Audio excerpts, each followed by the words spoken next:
Hey, it's your old pal Slim, and this is 70mm, a podcast for film lovers. Every Monday, I sit down and record with my dear friend and artist, Danny Haas.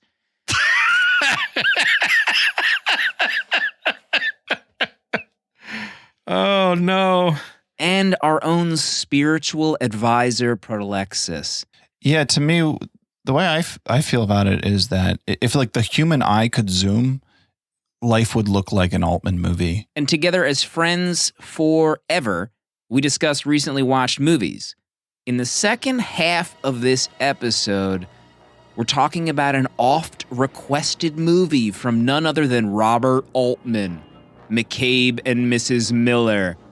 Does this flip the Western genre on its head, or is the audio quality in this thing too weird for us to care? Enjoy!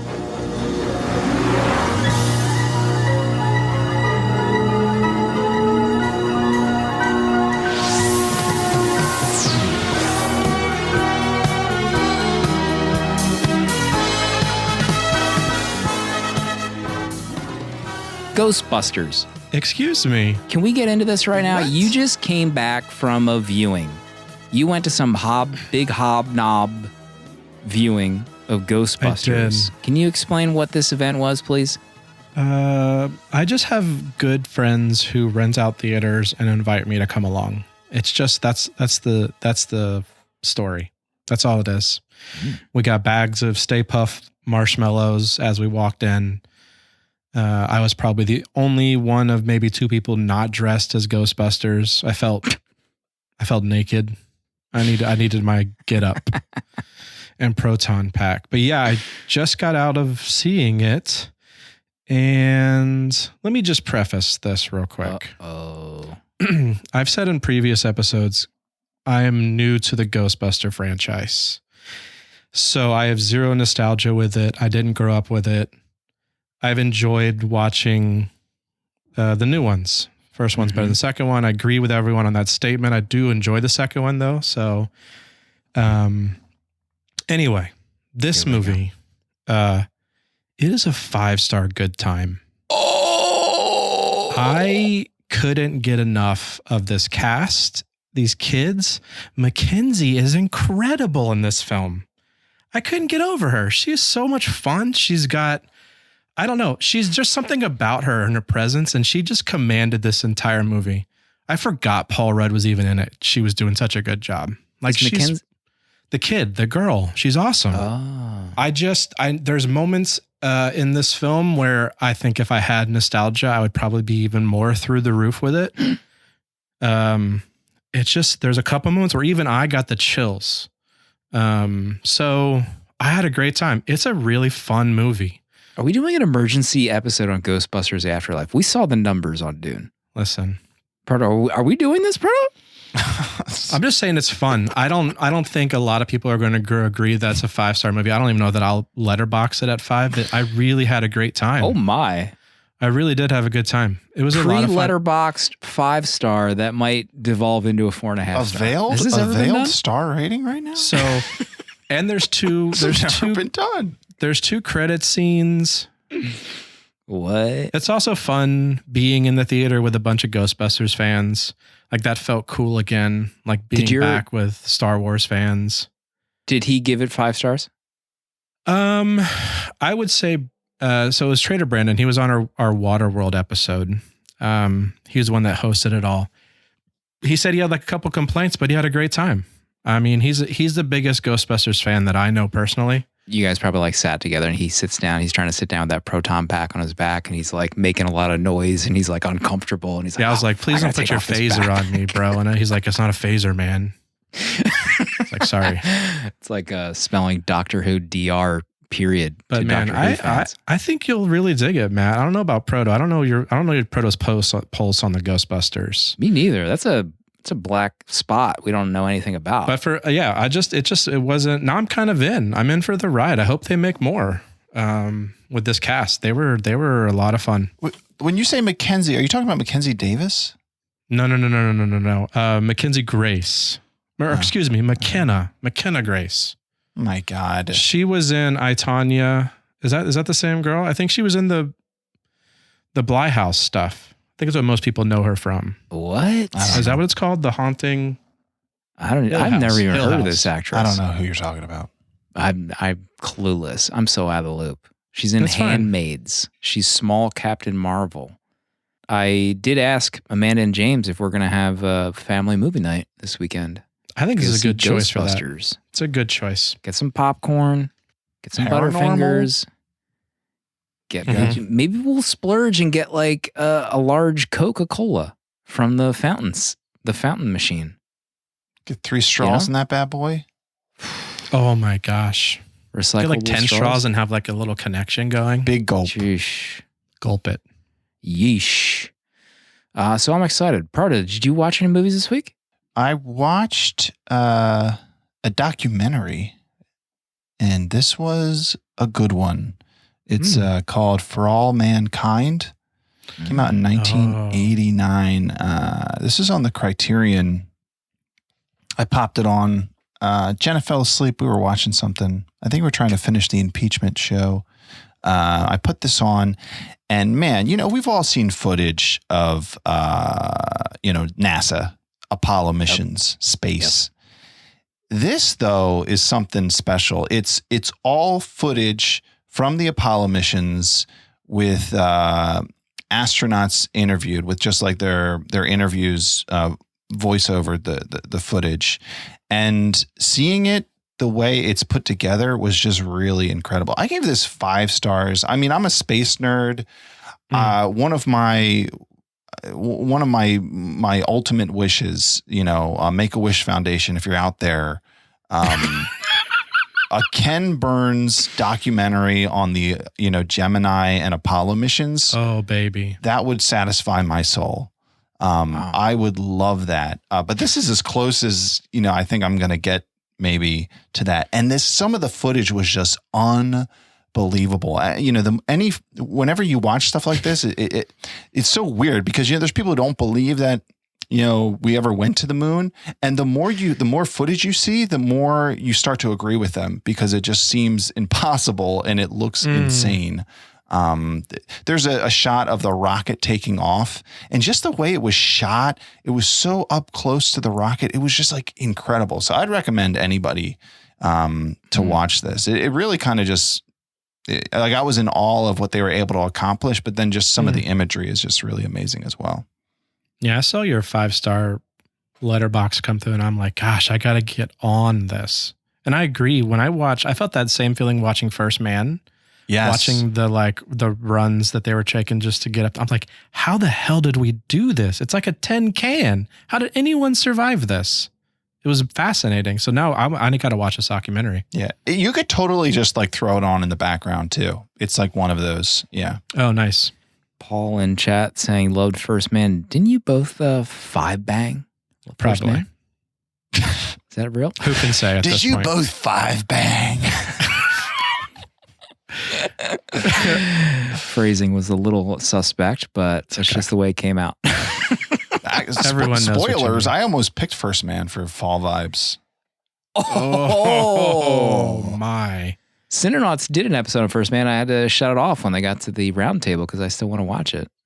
You guys were like losing your minds at the 4K, weren't you? Weren't you guys like losing? I was about to use a different euphemism, but you were both losing your minds at that 4K, weren't you? Let's move on. Let's move on. Things are getting unwieldy. I'm sorry. Proto, what is the deal with this impeachment show? How is that? Is that over? Oh yeah. I do have to issue an apology. The impeachment show is a part of that American True Crime FX series where they did the OJ trial. The most recent one was the Bill Clinton, Monica Lewinsky scandal called Impeachment. So it kind of covered it. And Monica Lewinsky was a producer on it. So it had more, I guess, of, her influence and, her story to tell. Really fascinating. And my apology is I saw the movie, I think Glass. Glass, which it was an M. Night Shyamalan movie. And Sarah Paulson was in that. And I destroyed Sarah Paulson in that movie. It was one of the worst performances I've seen in a long time. But I now realize that it must have been all of M. Night's directing because she is in the impeachment show and she is amazing. I think she should win whatever they give awards for TV shows. Emmys. Incredible performance. So it's worth just watching for what she pulls off as Tripp. I forget Linda Tripp. Yeah. Great performance. We got like 4 episodes in, but I think we just kind of wanted to wait till it was done. Is it over? Yeah, it's over. Okay. I want to pick it back up. I want to make a Spotify playlist of all episodes Proto has issued an apology in. I wonder what the number is. I did have one Spotify playlist for episodes where Proto called Danny an idiot. I think there's like 2 episodes before I kind of forgot about it. Do you want to call out Isaac, who joined the Patreon this week? Get access to exclusive episodes from the 70mm vault, like Harry Potter and the Chamber of Secrets just dropped by the time this episode is released. And right around the corner is Matrix 3. And we have some patron choices coming very soon to the Patreon. So that's $4 a month. You can join up and join our little movie family. I mean, do you want to talk about Cursed Child? Oh, you made the trip into New York and everything for it. Big time. Oh, God. So Amanda joined like a lotto or something for Cursed Child like a couple months ago because tickets, the show's been out forever and tickets are like mad expensive and you have to be on a wait list or whatever. So we just kind of forgot about it. But she got on some kind of like a lottery and she got tickets like not too long ago. Nice. And it's starting back up. I think this is the first week since the pandemic ended its run. And in New York, they're doing it all as one show because the original version and outside of the US, it's like 2 shows. You have to like maybe go Saturday and then see the second half on Sunday or early Saturday morning and then like Saturday night. It's very strange. It's like 5.5 hours of a play. Ooh. And so this version's 3.5 hours, got a 20-minute intermission. And so we took the train into New York City and we went to the Lyric Theater, I believe it's called, got in line and we had amazing seats. Actually, the theater is pretty awesome. So you can't really get a bad seat. But so I had read the script book when it came out and Harry Potter fans seem to take a big ass all over it. I feel like they kind of called it like fan fiction, not a great story, like a rehash of some of the movie plots. But I didn't mind it that much. And I am of the mind that I want more of this world and these characters in particular. So I kind of ate it up. And the show I thought was great. The set pieces are insane. The way that they use lighting, it just like blew my mind. Like I don't really see expensive Broadway shows ever. Like this is probably the only thing I've ever seen. But Amanda and I were both like turning to each other at various points of the show. Like from what we were seeing. Like there is an effect that happens in the show that they use with lighting that literally made my jaw drop. Like I've never seen something done with lighting like this, let alone in person and several times during the show. It was stunning. So I had a lot of fun. The actors are amazing. I liked the show better than the shooting script book because you can kind of see certain characters like Scorpius Malfoy. Plot of the story, it's not a spoiler. The plot of the story is one of his sons goes to school at Hogwarts and doesn't really want to go. He's like afraid he'll be put in Slytherin. And he gets put in Slytherin. And so it like really messes with his head. He has like not a great relationship with Harry. So it's like a father-son plot storyline. The play kind of like fast forwards a few years. So it's like year 3 at Hogwarts and he's friends with Scorpius Malfoy, Draco's son.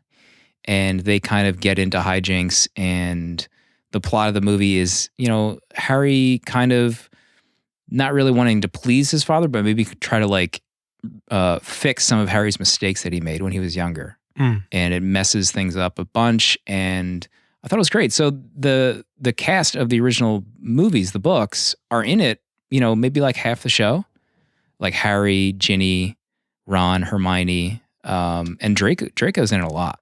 So I had a ton of fun.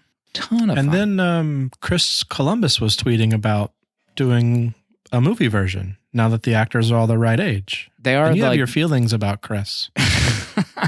I mean, I don't know what Chris Columbus has done the last 20 years to deserve doing Cursed Child. I don't know. But the first Harry Potter.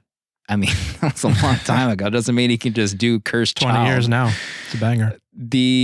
I would love it. They are the same age. Like at the end of the last movie, when they're adults dropping their kids off, that's essentially when the play starts. They're dropping the kids off. So they're at that age now. Like it could be done. Like it would be an event. Like it would be the biggest thing to ever happen to a streaming service if they did that. This? I think they could. Wow. Proto, what do you know about the Cursed Child? Have you read it at all? Do you know anything about it? I know nothing. I kind of checked out of Harry Potter everything after the original book. So I don't know anything about the famous beasts or whatever those are. Like, I don't know anything. Fantastic Beasts, I was so deflated after I saw that movie. And it was fine, but you're going to make 5 movies of this series? Like, come on. 5 movies. What'd you think of Fantastic Beasts, Danny? I had a good time. I'll say that. I don't think I don't know if any of the 2, is it only 2 right now that are out? Just 2. The new one comes out, I think, in 6 months or so. I don't think either of those are better than any of the original Harry Potter series. I don't know if I've enjoyed the cast as much as I like the cast in the first 8. Mm-hmm. I love Eddie Redmayne though. I think he's great. But I don't know. I don't know if I enjoy the supporting cast as much. Right. Ezra Miller's in it. Your boy, Proto. Flash from Justice League. He's my boy? Yeah, he's your boy. Oh, okay. Yeah, It's I'd your watch boy. him. I'd probably watch him. Maybe after we finish these, I'll watch him with my daughter. I thought you were about to say we do the Fantastic Beasts after this, and I was about to say we're no. not doing that. No. I got time for that. No one's saying that. Every week we give away a free year of Letterboxd Pro, and I felt like we should do something different this week because I want to spotlight someone in our Discord that is circulating. They're doing like a little Verhoeven month, Verhoeven journey, Verhovember. My boy Paul Verhoeven. And Andy Stone has been circulating a DVD, like an out-of-print DVD of Soldier of Orange, that I think is arriving at my door next. So I just wanted to spotlight. That's a pretty cool thing, sharing movies that are hard to find with our community. Andy's already a patron member, but his dear friend Kate Rose is not. So I think she gets the free year of Letterboxd Pro. They go to the movies together as friends forever. So Kate, just want a free year of Letterboxd Pro. Wow. Love to see it. The system works. Wow. Proto, I think you're next on the list after me getting that DVD. I had to get on this. I got to see what's going on with this Soldier of Orange business. Danish, I think, or Dutch. Is that the same thing? I don't know. Maybe. Oh no. God, I need to move on. A Danish. A cheese Danish right now? Yeah, can you imagine? Do you want to just say a word about the Green Ray movie that you watched and gave 5 stars to? Golly, you saw that rating? You were intrigued? I'm intrigued. I mean, you and French New Wave is that your wheelhouse or what? I think French New Wave is my wheelhouse big time. Oh my. So The Green Ray was a movie that we watched for the upcoming episode of the Letterboxd show. And this was a pick of Corinne Besser, co-writer of songs from The National. Her husband is Matt from The National, the lead singer. Excuse me. We're talking to Bryce Dessner as well. And this is one of her fave movies. And this is about a gal who is about to go on vacation. She's Parisian. She's about to go on vacation, but her partner bails. So she's got like 2-3 weeks of vacation. She doesn't know what to do now. And she's been out of a relationship for a long time. And it's just her going on various locales, trying to meet people, not meeting people, her friends telling her to get a boyfriend. But what struck me about this movie is it's maybe like 7 real locations, and there's so much improv and long takes of non-actors and actors just talking, it blew me away. Like we talked about nothing burger scenes on this show a lot, where it's just like people talking, but it's still so well done, so it still draws you in. That's all this movie is. You're just kind of like watching people talk for 10 or 15 minutes, telling a story that I have no idea if it was even in a plot, or like I just felt like the director said, I need at the end of this conversation for you to tell her to get a boyfriend. Anything before that for 15 minutes, just do whatever you want. And it somehow worked. Like that could be the dumbest thing ever and it could just not work at all. But every time it was incredible. There's a moment, the green ray is it's a refraction of light when the sun sets. It's considered, like you experience all of yourself. You are aware of everything that you need in that moment when you see the green ray. And there's this one scene where these 4 or 5 people are on the beach. I think they're in like a book club. They're talking about a book. And this one older gentleman knows about the green ray. The green ray comes up and he's like, oh, can I tell you about the green ray? It's like 7 minutes of this old guy just telling a story about what the green ray is. It's like all one shot. It's wild. That kind of filmmaking I'm not really familiar with. So when I see something like that and it's from 1986, I'm all in.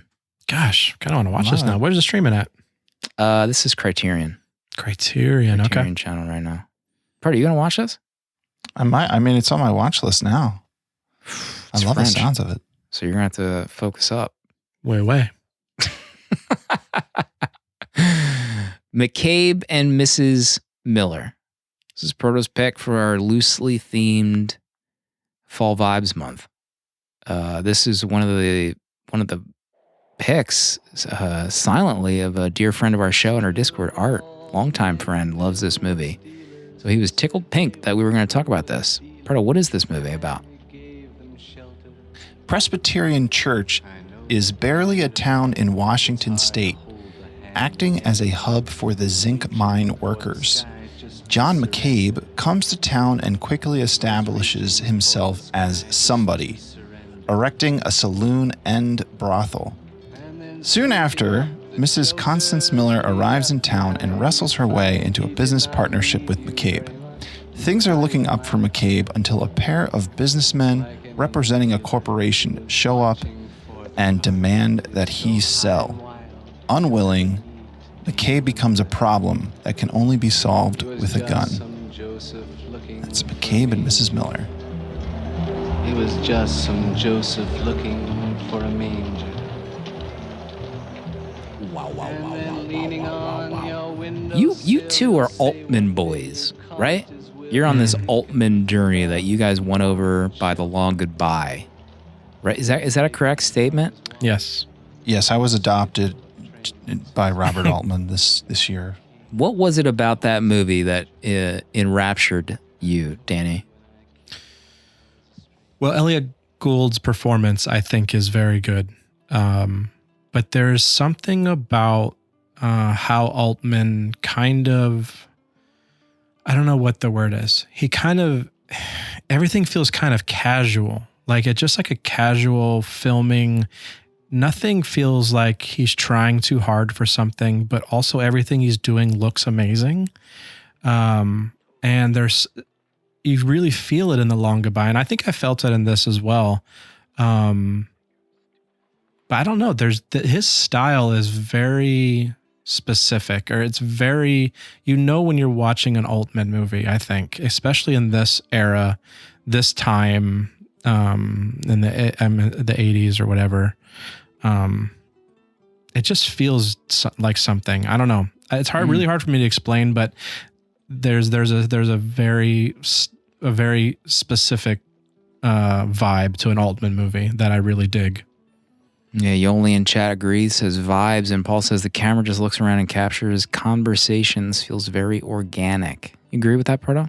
Yeah, to me, the way I feel about it is that if like the human eye could zoom, life would look like an Altman movie. It feels almost like a fly on the wall type of feeling, as if life is happening and there just happens to be a camera here capturing what is going on. and almost like a sense that you're not even sure what necessarily you should be paying attention to at any given time, because there's, you might be hearing something in a room, but then the camera's focused on something outside the window. And there can be a lot of different things happening at the same time that makes it feel, like Danny said, like very just like lived in and like very organic. Mm-hmm. It's very apparent in the beginning of this movie too, when they get to the saloon where they were playing cards, or there's so many conversations going on, so many things happening on screen that honestly, if I'm going to be honest, I got frustrated for a bit because I was just kind of like, where do I focus? I wasn't settled in yet with this film. And it took me a while to get its hooks into me. I mean, maybe even like an hour into it until I'm kind of hooked.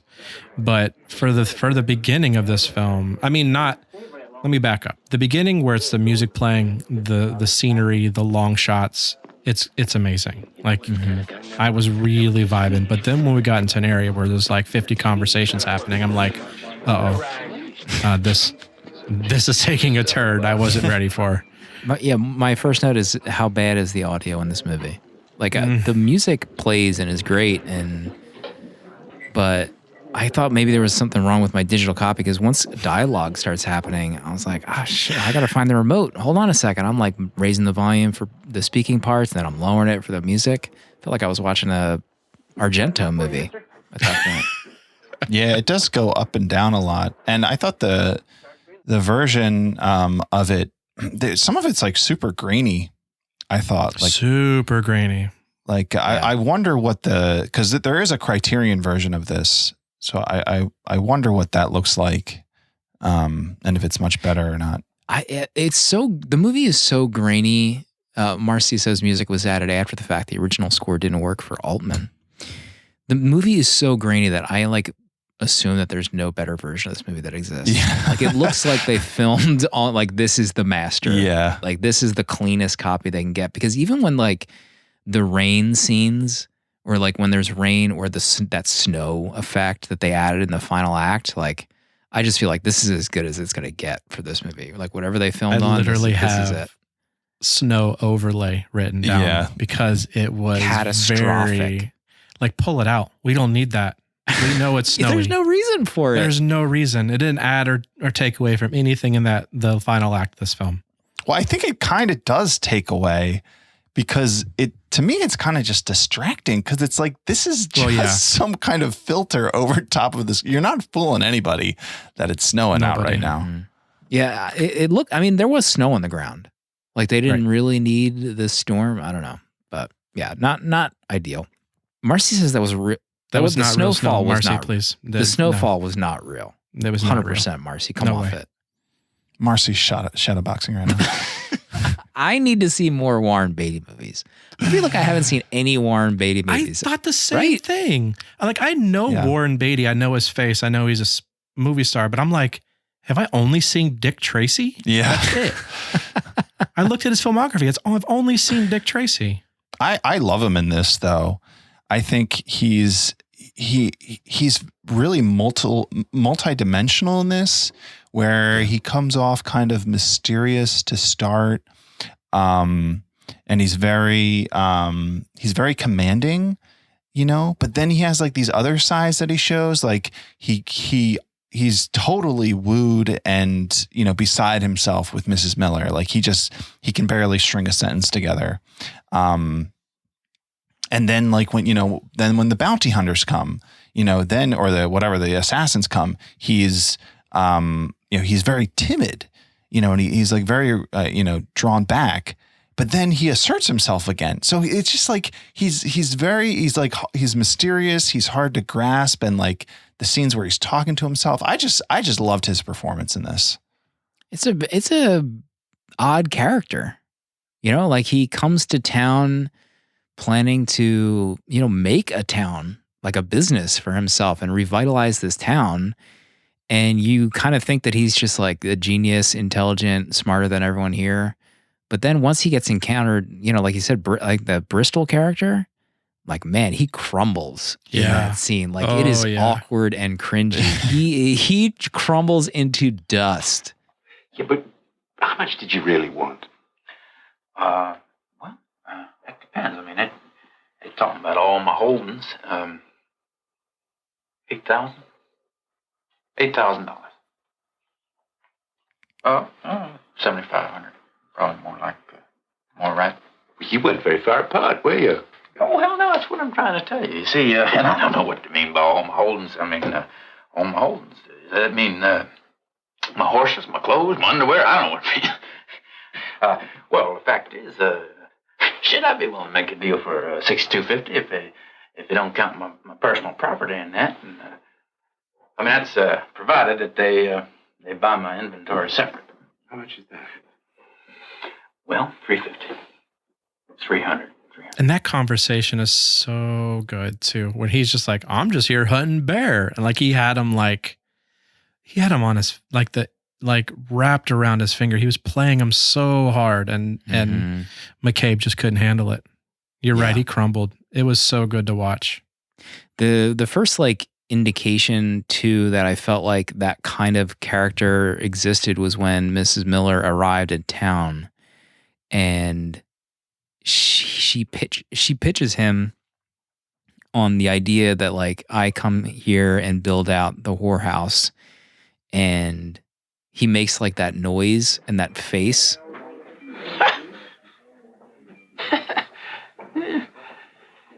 Yeah, I love that scene. That in that scene, what was so cool is I thought there's a lot of music that happens in the movie. It's not the score, but it's happening in the background, like someone's playing, a fiddle. And in that scene, when she's eating, there's a fiddler in the background playing, and it just adds to the scene in a way that it feels almost unintentional. Again, as if he was just recording what was happening here. But it fits so well together with the scene. And man, that looked good. 4 fried eggs and stew. Dang, I was hungry watching that meal. Yeah, but can we talk about putting eggs in whiskey? Yes. I have never witnessed that. Is that a thing? It's a different time. What's the benefit of that? I have no idea. Is that just getting your protein as well as drunk? That's some pseudoscience. Yeah, that's Disgusting. some MLM science. Someone's grandmother sweared by it. It was so gross. He kept doing it the whole movie. Yeah, that was unsettling. There's a couple of lines that I wrote that cracked me up. You got a turd in your pocket or something. He said that a few times. A lot of my notes take place third act, because that's really where I was really engaged with this film. I really found myself struggling for most of the first half of this film to just kind of be engaged with the story that's going on. I found myself being carried by the visuals. I think there's some absolutely incredible shots in this film. I think it's mentioned in Letterboxd somewhere by someone about the church being built and the steeple at sunset, or just the long shots of this village or city, village, whatever you want to call it, town. It really felt, I mean, I feel like that place is still there or something. It's some walkthrough. I mean, the buildings felt like they had been there forever. It was gorgeous to look at, but man, this story, I didn't care. I was really not caring about this story. I couldn't really connect with Miss Miller for a while. But when we get to when everything's kind of almost falling apart for him, and Beatty's performance, I really loved it. I loved the ending. I loved the kid shooting the other cowboy on the bridge. That scene was so maddening, but that's when it kind of starts, and that's when I kind of start getting engaged with the fact that this is all going to come down on McCabe. But that's just my honesty. Mm-hmm. Thank you for your bravery. How about that car that was a train? Insane. Oh, yeah. Steam car? What? Yeah, how'd that even get there? How would that thing keep running? I don't know, but it was I didn't get crazy. It was I unreal. was living in an alternate dimension, and that was the cars How about that they the had. stabbing and with no explanation? Oh yeah. Oh, the Of one of girl the- that was stabbing the guy. yeah, I was like, that's life what in the West. happened? 1902, I think this movie took place. So I actually had to wanted to find out what the inflation was, because he gets offered $5,000 by these guys, and I loved his little noise that he made when the guy introduced himself as Mr. Sears. He sounded like a Muppet. He's like, makes a weird noise. But I think it's like almost $200,000. So he gosh. like balked at, I'm just, like, you build like a town. He's like essentially building this town up himself and making these businesses. So $200,000, I guess maybe you could balk at. I don't know.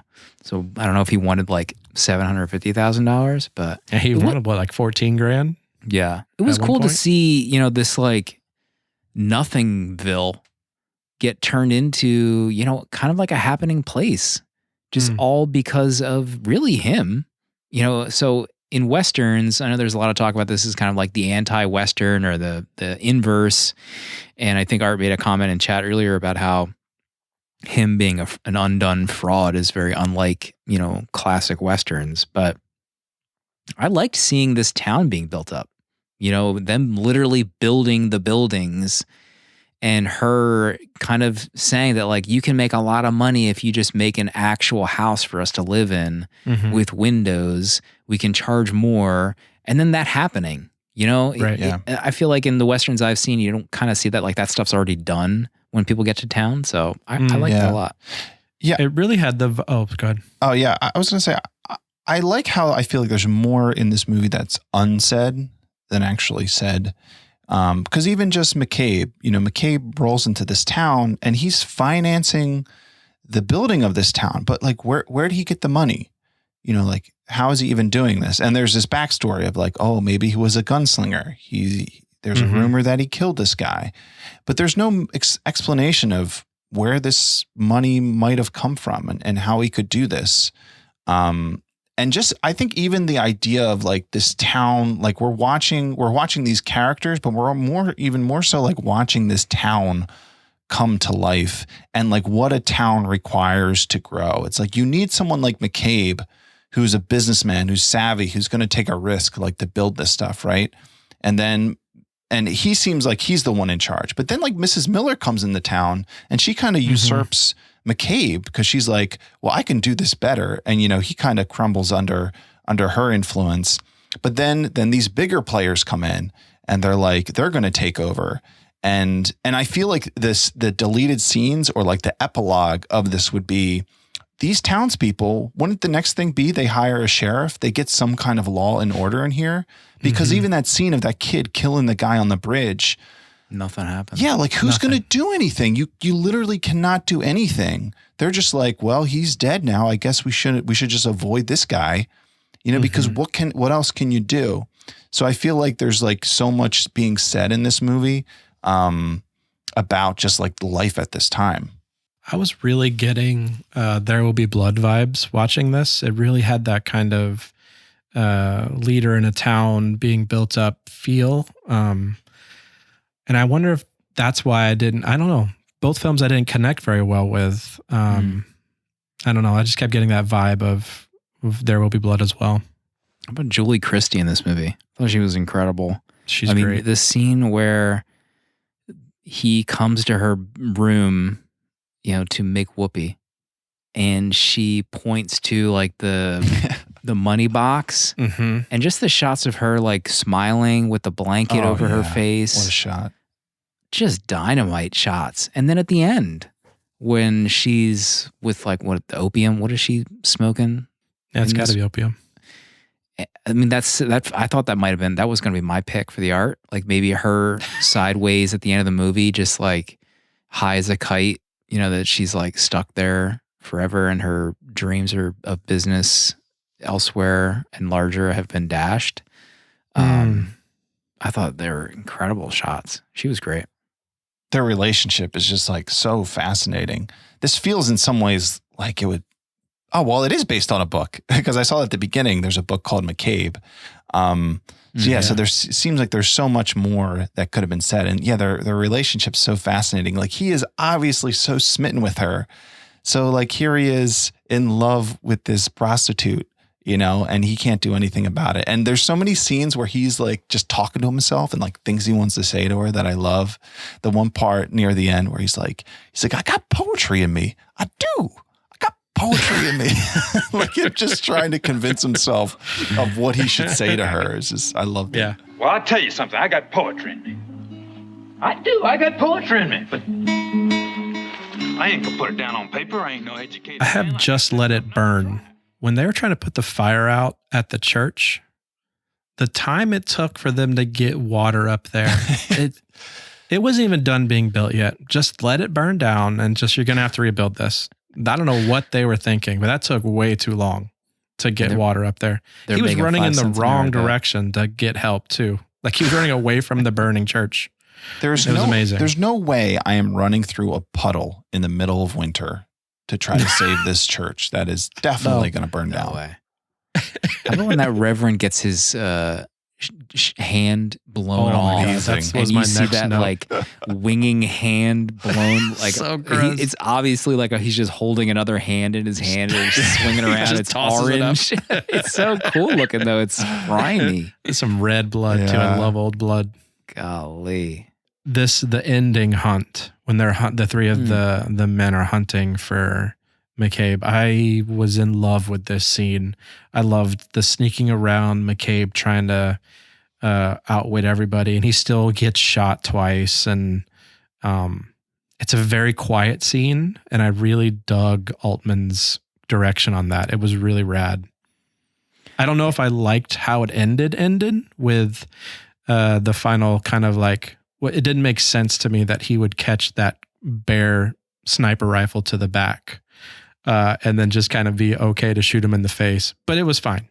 But that guy's reaction to getting shot in the head. I love that was shot too. A great shot of his face. Another call in the shot. Paul, do you have that one? Paul's got to have that one. He's got to have that one ready. So I saw on the Wikipedia page that there was like explanation a little bit about that. So in the beginning, I think the Sheehan, the guy who owned the other like bar, he's talking about McCabe and he says, "Oh, the story of McCabe is that he shot this guy Bill Roundtree with a Derringer pistol, and then at the end, McCabe shoots that guy Butler with a Derringer. So that's supposed to prove the whole story that he actually did kill Roundtree, and that the story of him as of a gunfighter is true."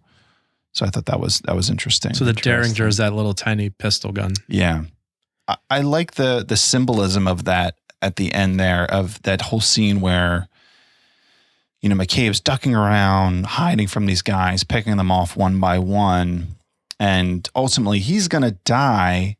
And then the rest of the town is off trying to save the first building, you know, the church of which this town is named after, you know, so here he is, the guy who comes in and try to build up this town.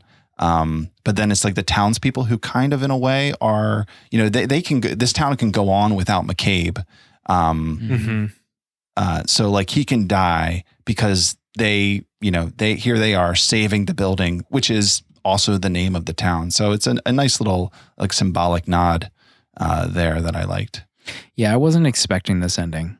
You know, Miss Miller is kind of talking about how better it can be for them if they just partner up and go to another town, take the deal. We can, you know, do so much more in other cities.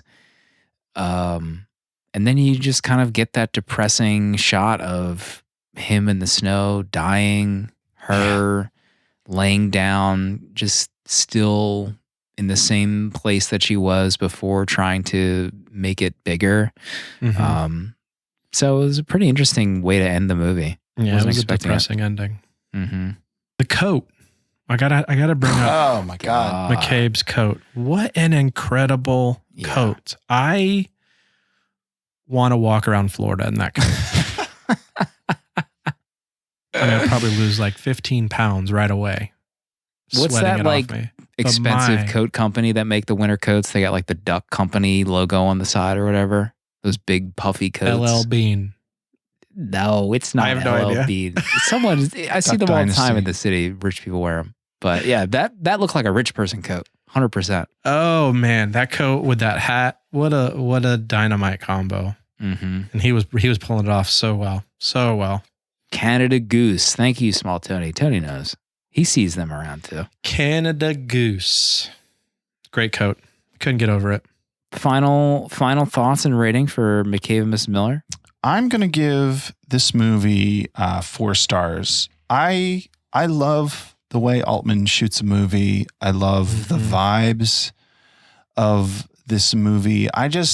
When I watch one of his movies, I just love to be in this world, that he creates. And it leaves me wanting more. Like I want more of these characters. I want more of this town.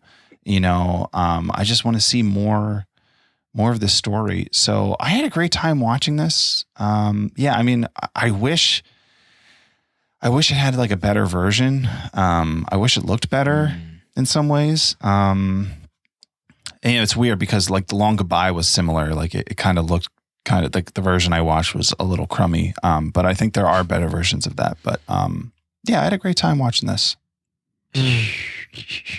I had to watch this twice. I forgot to mention this. I watched it earlier in the week and I didn't like it that much. I thought that Mrs. Miller wasn't in it that much. So I was like, maybe I was too distracted by other things. So I watched it again tonight, actually, before we recorded. So the Mrs. Miller scenes, I must have missed like 3 or 4 scenes with her. And I don't know what I was doing, or if I was working or what. So I'm glad I went back. I'm also at 4 stars for this movie.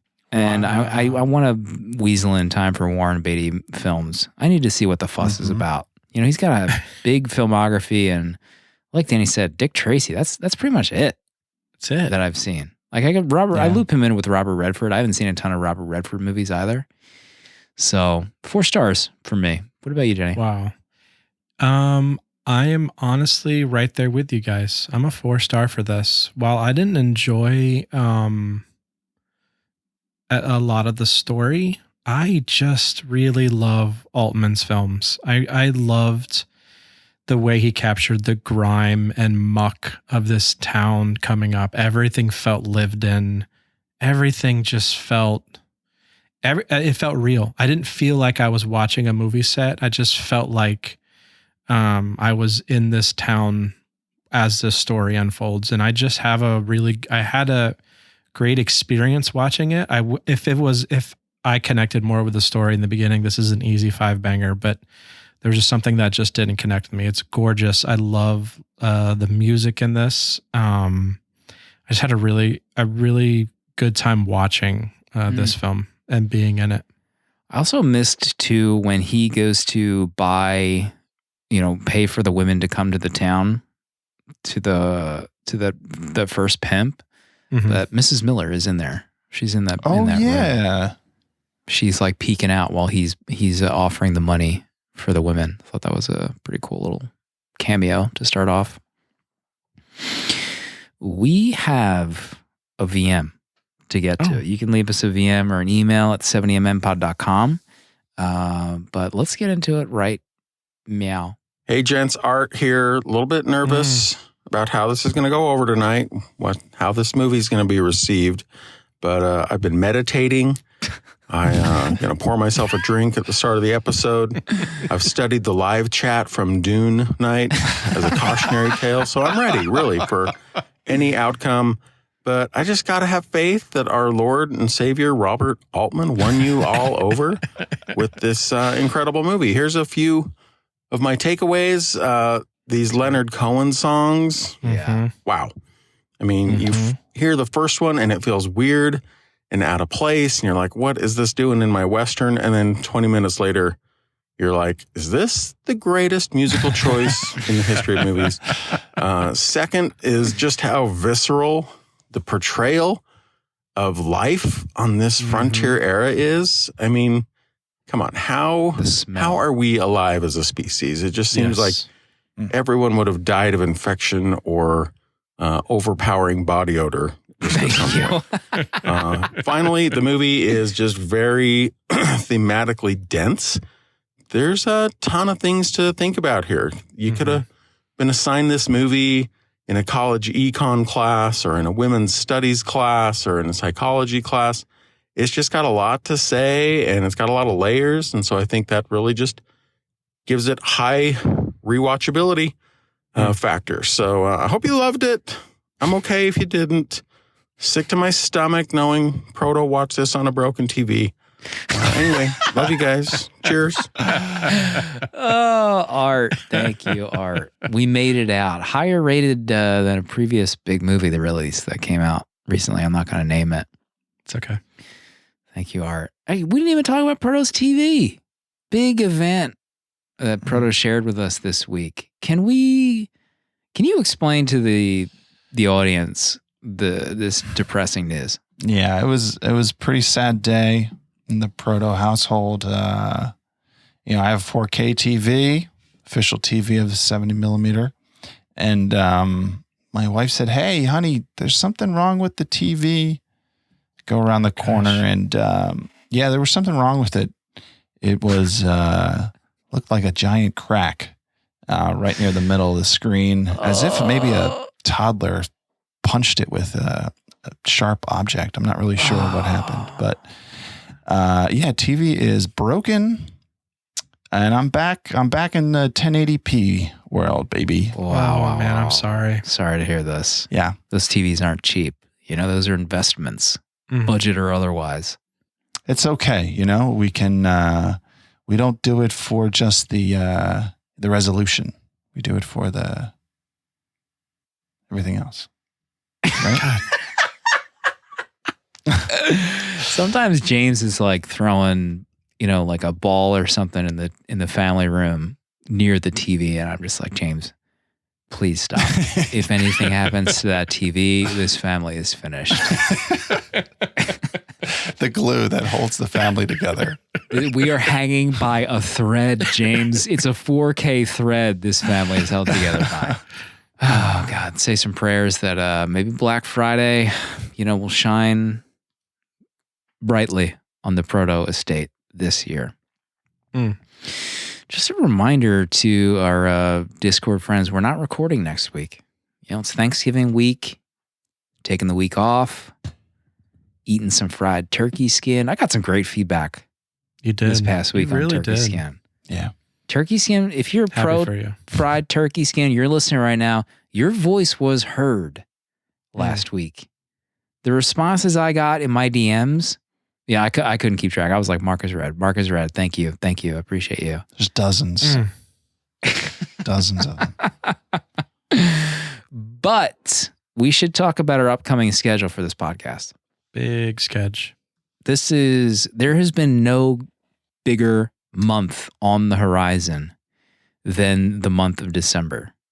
And we need to talk about it. So the first episode in December, we're recording December 2nd, is Lord of the Rings, the Fellowship of the Ring. You have time now.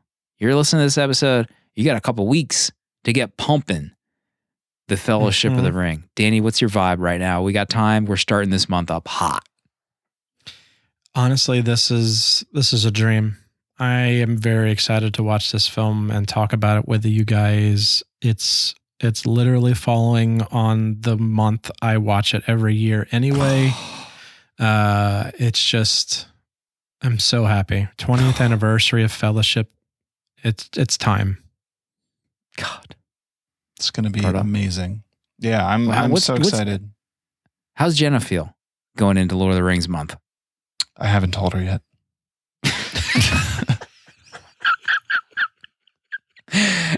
Jenna, just FYI, I need to watch a 4.5-hour movie each week for the next 4 weeks.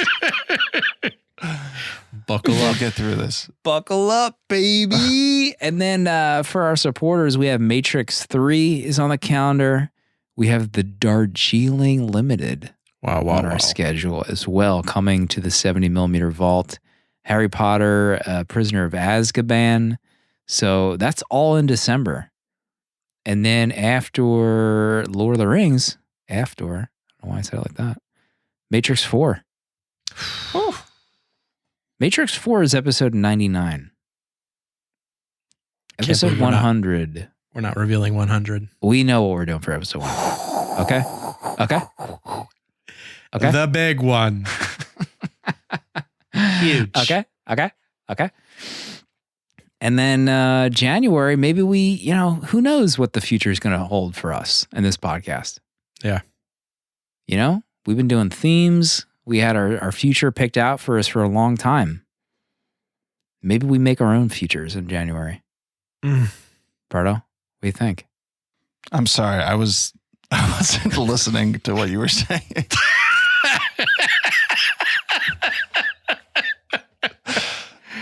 Oh, no. It's been a great night here at 70 millimeter. Fantastic evening, but we got to go. Proto, do you have any closing thoughts for this episode? It's Thanksgiving next week, or this week when this episode goes out. So be thankful. Hug your 4K TV. You might, you don't know how long it'll be with you. Yeah, give your TV a hug for me.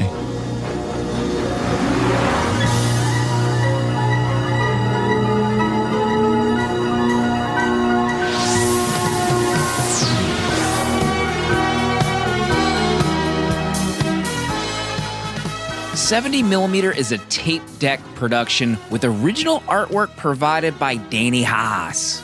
Spiritual guidance provided and V'ger, the robot who loves movies, created by Protolexis. Producer Emeritus Dale_A. Transcripts provided by Sophie Shin. Prints and other merch are available on 70mmpod.com. This episode was mixed, edited, and produced by me, Slim. Support our Patreon for access to our VHS Village Discord to talk movies with new friends and access to exclusive episodes, discounts on merch, and a physical membership card mailed to you. To check out other Tape Deck podcasts, find the link in the episode notes. And if you'd like to support our friends at Letterboxd and upgrade to Pro or Patron status, you can do so with a 20% off discount using the links on 70mmpod.com. Goodbye. This is a Tape Deck podcast. Did you both 5 bang?